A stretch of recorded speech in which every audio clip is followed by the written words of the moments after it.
Waterfall, the CCW podcast. Hello and welcome to Waterfall. It's the water saving podcast brought to you by CCW. We're the Consumer Council for Water. Waterfall is your podcast about all things water and saving water, how to save water, save money, protect the environment and combat climate change. I'm Mike and today I'm joined with Cath. By Cath. Hi, Cath. Hi, it's me, Cath. It's you, it certainly is.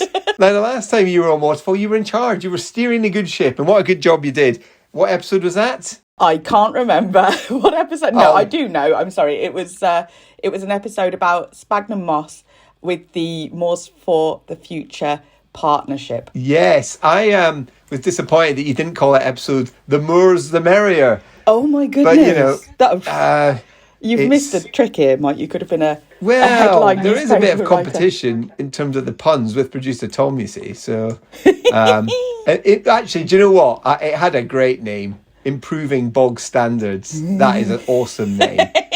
We've got a great show today, though. Today's show is fantastically exciting. Although I'm not there, but you are, aren't you, Mike? You have gone and interviewed some young people. That's right. It's the next generation. I'm talking to some A-level students all about water. They've been doing a very exciting task, actually, for Wessex Water.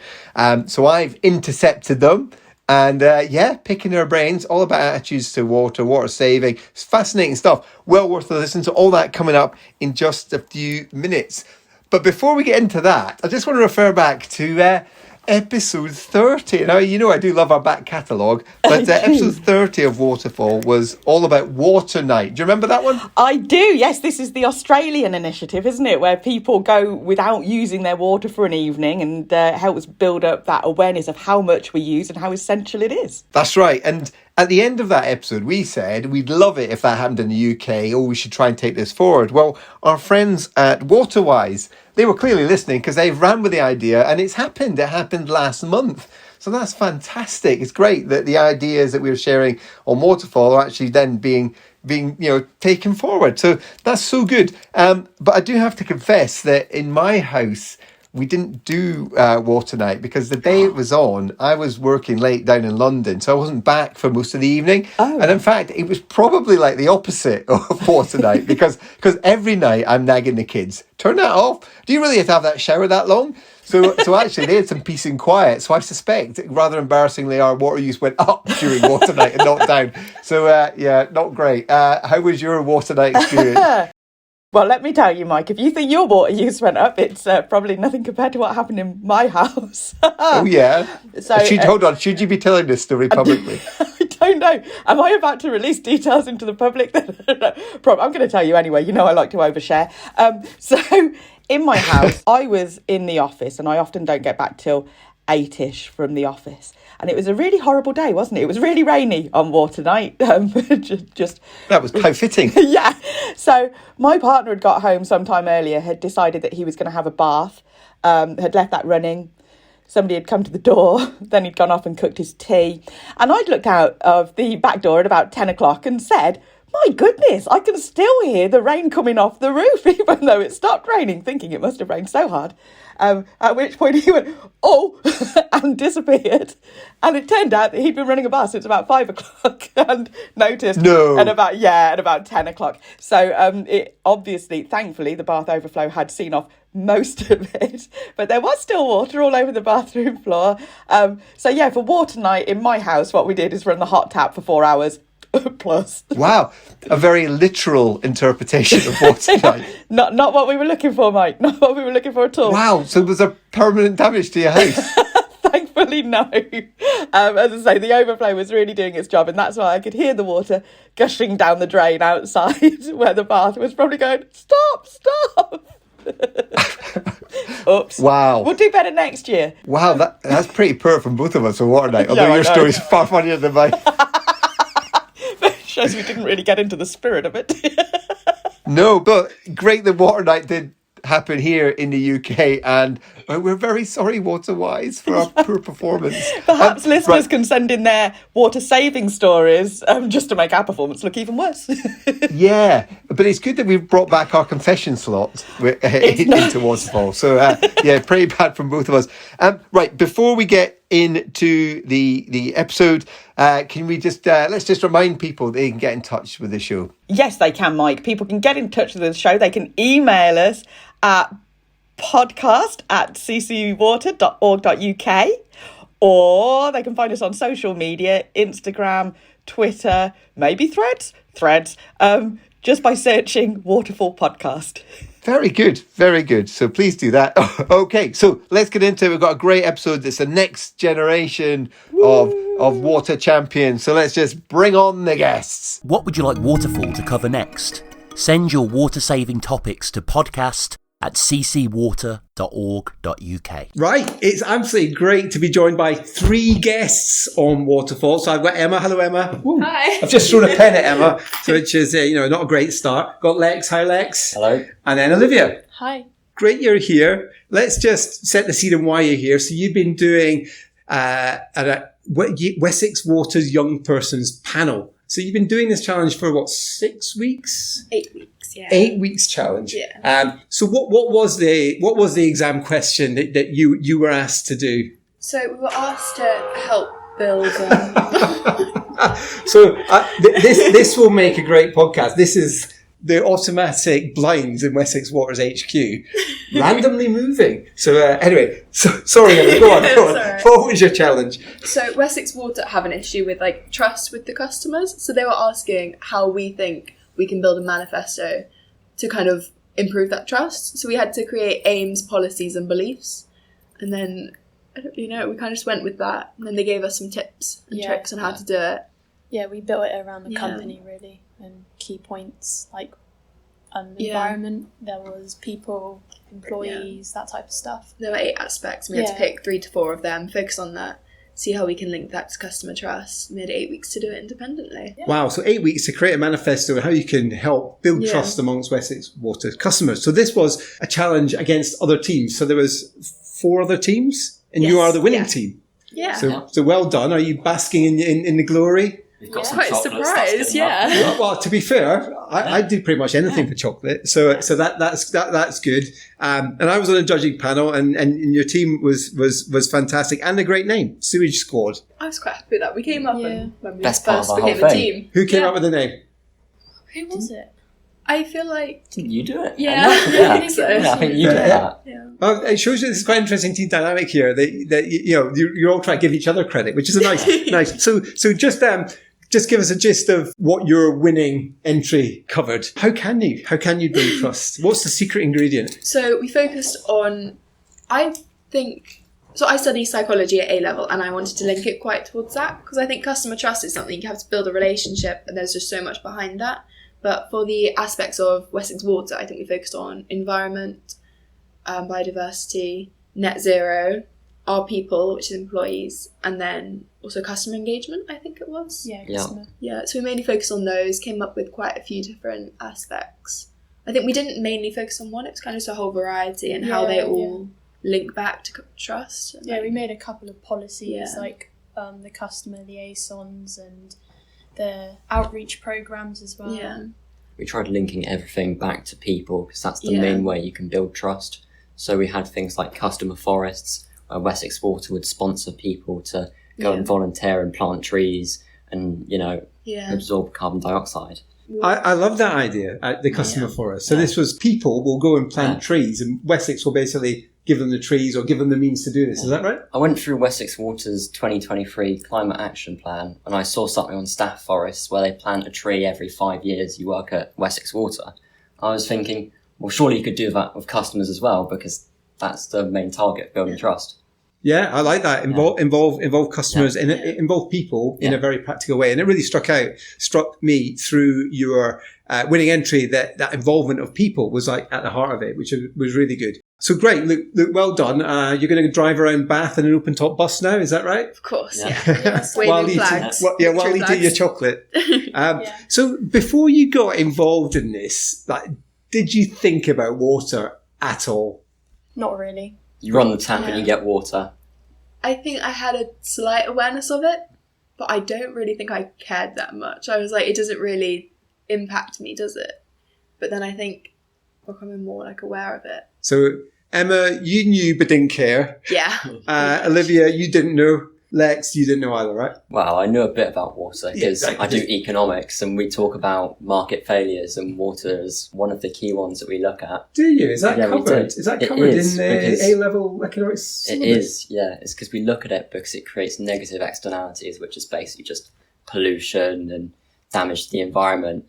And so I kind of knew a bit about the environment and how it damaged it, but I never really thought about it. Well, I never thought we'd get to talking about negative externalities in this podcast. Economics talk. No, very good.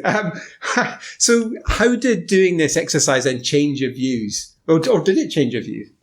Let's go with Olivia. Well, when we looked into this, it kind of did change our views a bit because we kind of understood a bit more about the company, a bit more in depth. But then we also kind of discovered that there was stuff that needed to be changed, more outreach to customers and all that stuff. But yeah, I've definitely learned more about water, definitely. What about you, Lex? I kind of held the view that Wessex water just polluted sewage into the ocean, like brown, horrible stuff. But it isn't necessarily just that, because they dilute pollution and sewage when releasing it into the river when they really have to, when there's a storm overflow. And so I feel like this has kind of increased my knowledge of the water industry. I feel there's a whole separate podcast series that is due to happen called The Truth About Sewage, which would be really good to expose some of this stuff, because there is a lot of confusion around. Definitely. So Emma, sorry, what about you? How have your views changed? So I think to begin with, I knew more about the cost of it, but I think that was actually more to do with the energy costs than anything. So I'd say I didn't really know much about the process of water, then becoming more like aware of it. When people are talking about, like, I asked my grandma about it, and she was just like telling me all about the news and how awful it is, and I was like, but none of that's true. So I think it's helpful to kind of be able to differentiate the truth from the lies. So a bit of myth busting. controversial. Lying might be a bit strong, but I think Yeah. myth busting. Some of the misconceptions is certainly sounds like it's been really helpful for you guys. So would you say you appreciate water now more than you did at the start? Yeah, Definitely. Yeah, I think so. And what about whether that's then translated through to your like behaviours in day-to-day lives? Yeah, have you changed your behaviours towards water? it's definitely made me more conscious about water, like dishwashers, like shower times, all that type of stuff. Yeah, It's we were really more given some aware. tasks to work on the 2 weeks. Like we had these shower timers. We had these, like, instead of using cotton pads to wash our faces, we would use reusable ones. We had to use them, like, and washing our clothes less often and all of that.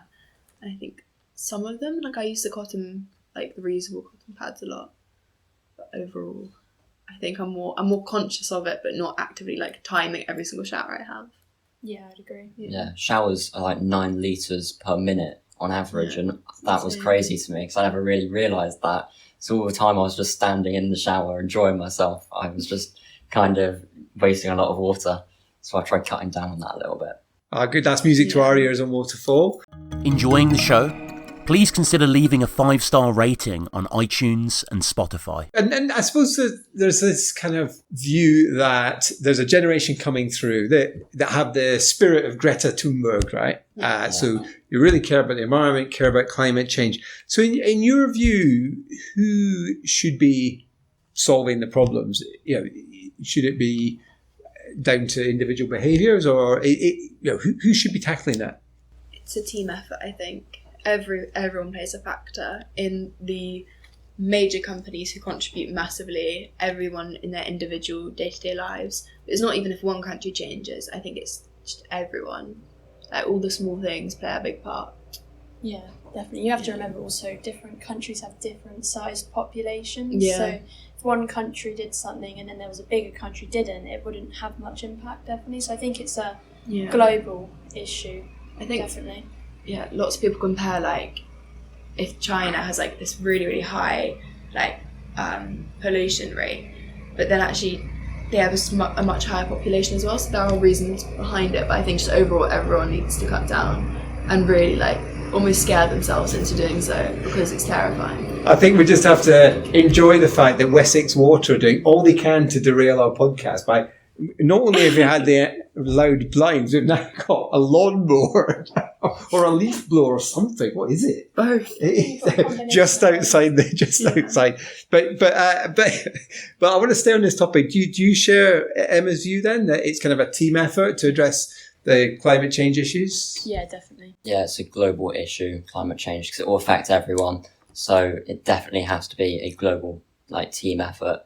But that will obviously be quite difficult because some emerging economies need to develop, while others have already kind of reached that point where they can focus more on environmental issues. And in terms of making that connection between carbon emissions that you've just done now with the impacts of climate change, with water being one of them, do you automatically kind of make that connection? That so standing in the shower actually has a connection to climate change, or is that just not something you would even I think it depends on the day. Sometimes I really like a nice long shower, but sometimes I am aware of it. I'm aware of it, but sometimes I choose just to be a bit obnoxious. And is that because you've done this exercise with Wessex Water, or would you have been aware beforehand? I think I've always been kind of aware. I've definitely got more knowledge now. If taking 1 minute off my shower, does that really do that much? I think it's more bigger things such as planes and companies, emissions from transportations and all that. But it's back to that team effort, I suppose, because cutting down on a shower by 1 minute obviously reduces your bills, but also there's a lot of carbon in treating and pumping water to get it to your house as well. So there's bigger carbon footprint than maybe you think of getting water to your house as well. But I think it really depends on the day, because sometimes I'm all about it and sometimes I just want a shower. You need a long shower after school sometimes for therapy. Definitely. Yeah, definitely. Shower therapeutic. I'm actually enjoying this podcast because of this strange array of noises. I don't mean what's coming out of your mouth, right? You're trying to shut us up. I know they are. Stop our secrets. I suspect, there's a Wessex employee with a big button just going noise machine. Stop them. Right, here's a question we ask everyone that comes onto Waterfall, whether they know their own personal water use. So in your house, do you know what the average consumption is per person? I don't. I definitely don't. I know from you. Do you think anyone in your house knows? I reckon my dad does. My mum definitely doesn't, but my dad's quite particular about it, but he doesn't seem to share it. I like your dad, but why doesn't he share it? I don't know. I think he's always tapping away at his computer, so he's like a teenager, so he's probably quite encaptivated by the figures that he doesn't need to share them. Right, well I think you need to have a word with your dad on this. I should. Just playing this podcast on a loop, we'll make a 7-second TikTok clip. Does that come through on the bills? Yeah, it should do. Although the bills, and this is something we've touched on before on Waterfall, bills will give you your usage in cubic meters of water. So I know, let's give you your usage in a way that no one really understands. That they should tell you, this is your usage in litres, because that's how people would measure it. So there's a few own goals, I think, that could quite easily be corrected to help people understand. So Lex and Emma, you're not getting off the hook. Lex, do you know your personal water use? Definitely not. Wow. I have no idea. This is like a nil. Does anyone in your house know? No. See how desperate I'm getting now? I'm like, no, please someone know.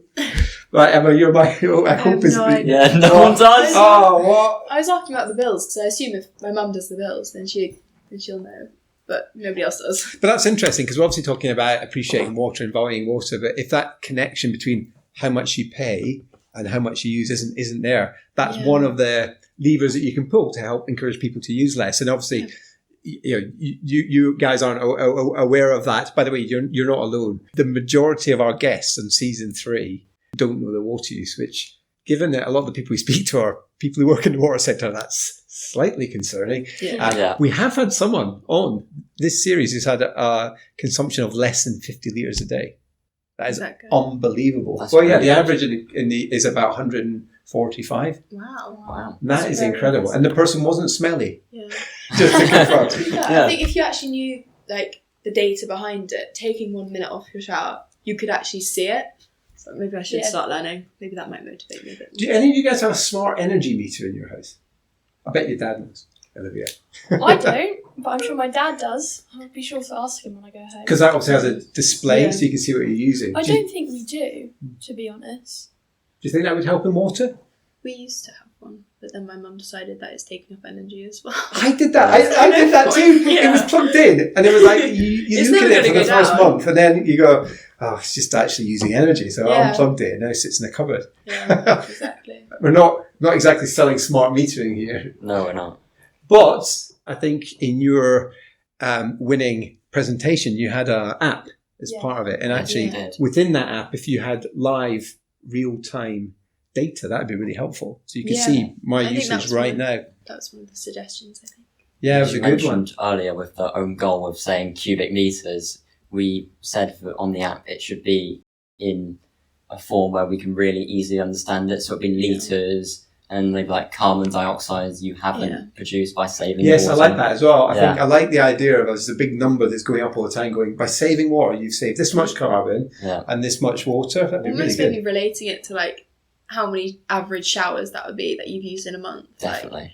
something that people can kind of see is like, Yes, you can relate Related it. it. Yeah, Yeah. No, absolutely. Like, reinforces your progress. yeah. So out of all the things you've learned, are there any tips that you would then take away and now sort of use going forward? And tips do include nagging your friends and family or dad. Yeah. What would your top tip be, Olivia? Like your dad. Nag your dad, yeah. I completely fed you that way, didn't I? Lex, what about you? Time your showers so you reduce your shower time. Yeah. Emma? Yeah, I think so as well. Then also just like not really believing the new, like everything you hear on the news. Yeah, I that think myth busting myth-busting, on, yeah. on some of the Yeah. misconceptions. Yeah. Yeah, I mean, that was a clear theme, that water is something that people kind of know about in the sense, as Lex said right at the start, you turn on the tap, it comes out. Yeah. But actually, what goes on behind the scenes to get water to your house and what goes on once it goes down the plug hole, it's a bit mysterious to most Yeah. people. So there's a big opportunity for helping inform people. But look, well done for winning. Really impressed. I hope you enjoyed taking part. I know the team at Wessex really get a lot out of this. We at CCW, we enjoy being part of it. And as I said earlier to the whole room, we're going to nick all the best bits of your ideas, right? And we're going to be proud about stealing it. So thank you and well done. Thank you Thank very you. much. Thank you for having us. Be sure to head back through the archives and check out all the past episodes of Waterfall. So there you go, Cath. That was the winners of Wessex Young Persons panel. And do you know what? It was great speaking to them. They, I hadn't met these guys properly before doing this podcast, and you never know what you're going to get, right? No. And they were great, and it was really good. They were very open, and as you could tell. So you obviously this is the first time you've heard that interview. What did you make of all of that then? Well, Mike, it's reinforced my belief that the children are our future.